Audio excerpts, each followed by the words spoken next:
It's a pandemic. The country is shutting down. The world is shutting down. All to stop the spread of this so-called coronavirus, or COVID-19 if you like to sound more professional. What's a body to do? Well, this is an automotive channel, so I don't know. Sorry. But one question I can answer is, what car should you drive to survive the coronapocalypse?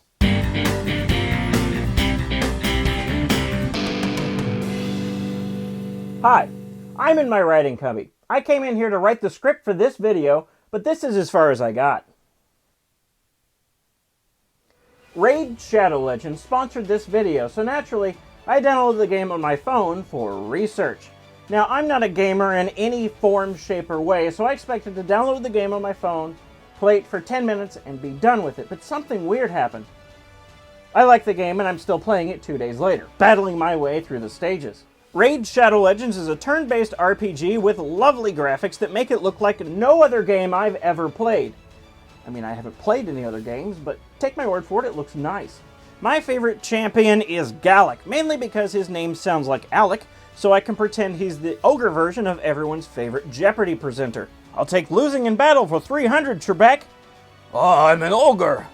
Don't like Galek? Okay, there's like 400 champions to choose from.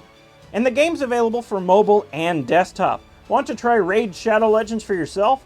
Click the link in the description below the video. If you're a new player, you'll get 100,000 silver, 50 gems, 1 energy refill, and 1 free champion, the Adjudicator. And now the Battle Pass is on. Season 1 is live now, and you can win awesome rewards, including free energy refills, gems, and new champions by fulfilling daily and weekly challenges. Oh yeah, and did I mention it's free to play? Go ahead, click the link in the description. And thanks to Raid Shadow Legends for sponsoring this video. Now I should probably get back to writing so I know what I'm going to say next.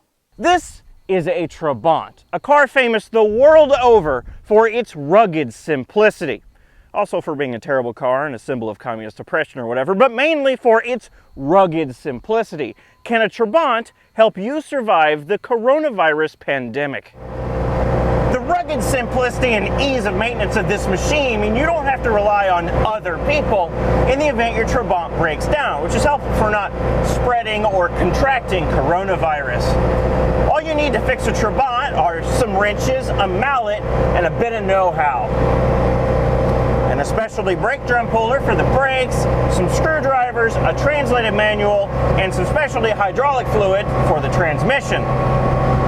And lots of forum posts and a bunch of oddball parts you'll have to order from Germany. You know what, actually this thing is not easy to maintain unless you have a whole Trabant's worth of spare parts sitting around in your garage and mind full of knowledge. So forget I ever said anything about ease of maintenance. That's nonsense. This car is very out of context in America. Okay, assuming your Trabant doesn't break down, how good is it at keeping you isolated from all of those other disease-carrying people? Excellent. For starters, the Trabant has a 2-stroke engine, so every time the engine's cold, i.e. when you start it up, it produces a big cloud of blue smoke. And there's nothing people avoid more than big clouds of pollution. Nope, I'm wrong. Forget everything I was about to say. I have to get out of here now. Those people over there are approaching me.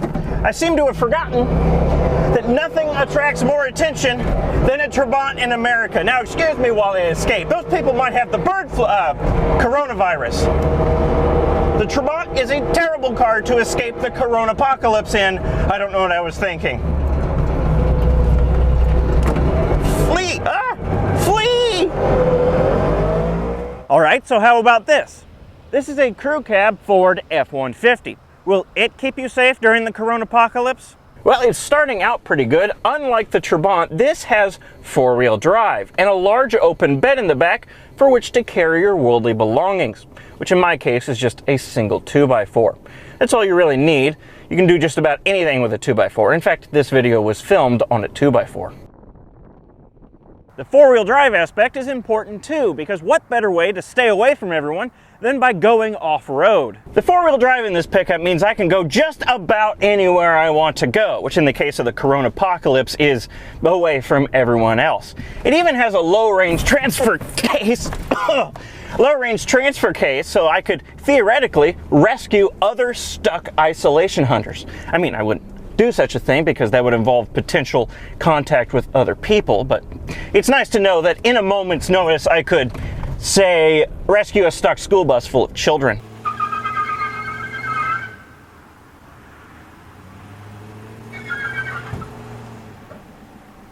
Yeah, I just wanted to reuse that clip, so assuming. That's obviously never going to happen now because all of the schools are closed. Oh crap, I just remembered I'm driving around with expired plates.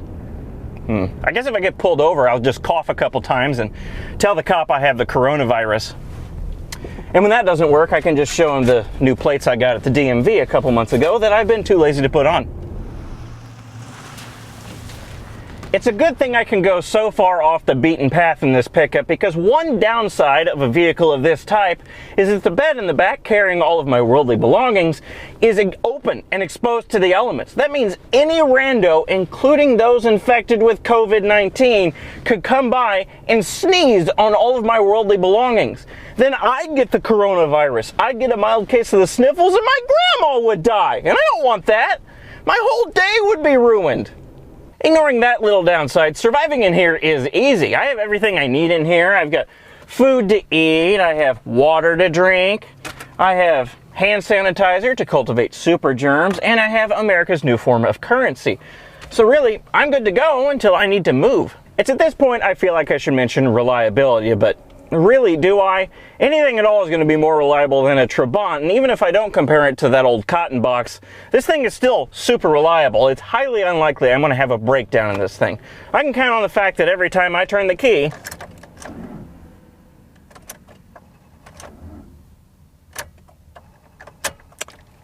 the battery's dead.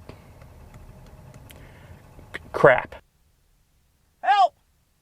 Okay, so the pickup battery died. I had to call AAA. The AAA truck driver had coronavirus. I caught the coronavirus, and then I died. So clearly a Ford F-150 is not the best option for surviving the corona-apocalypse. So how about this? This is a Volvo XC90. It's a four-door SUV that crucially has all-wheel drive. So just like in the pickup, you'll be able to go off-road to isolate yourself from the disease-ridden public. Maybe not quite as far off-road as you'd be able to go in the pickup, but it'll go far enough. One huge benefit the Volvo has over the pickup is that all of its cargo space, what for hauling all of my worldly belongings, is enclosed and shared with the cabin space. So I can find my perfect spot of social isolation out in the wilderness, hunker down, and never have to leave the safety of my comfortable Volvo cabin. Shoot, there's even enough space in the back for me to comfortably sleep. So I can just lie back and chill in here until this whole COVID-19 thing either blows over or kills everybody. So is a Volvo XC90 the perfect vehicle to survive the corona-apocalypse? Well, no. Eventually, I'll either run out of food or gas, and then I'll have to venture into town where I'll catch coronavirus from either a gas pump or a package of Oreos. And then I'll get a mild cough and my grandfather will die, and I don't want that. My whole day would be ruined. All right, so the Volvo isn't perfect either. So how about this? A Ford Fiesta ST. If you can't isolate yourself from the virus, maybe you can outrun it? No, that's not how viruses work. I'll be honest with you. I've been beating out the bush, belaboring the point, drawing out the conclusion. Well, you get the idea by now. I've already chosen what car I'm going to ride out the corona-apocalypse in. It was an easy decision. My car of choice is, well, it's over here. Let's go take a look. The Wigo! Yes, my crappy little electric car that was made in highly limited numbers and sold in even limiteder numbers, with a body made in China and electrical components that were haphazardly engineered and assembled by a tiny team in America. This is the perfect car to ride out the corona-apocalypse in because, like it often is, it's broken. Yes, that's right. This stupid car is going nowhere. I don't know what's wrong with it this time, but it doesn't matter. The best way to stop the spread of the coronavirus is just stay at home. And having a broken car makes that pretty easy. So yeah, just stay at home if you can. Okay, bye.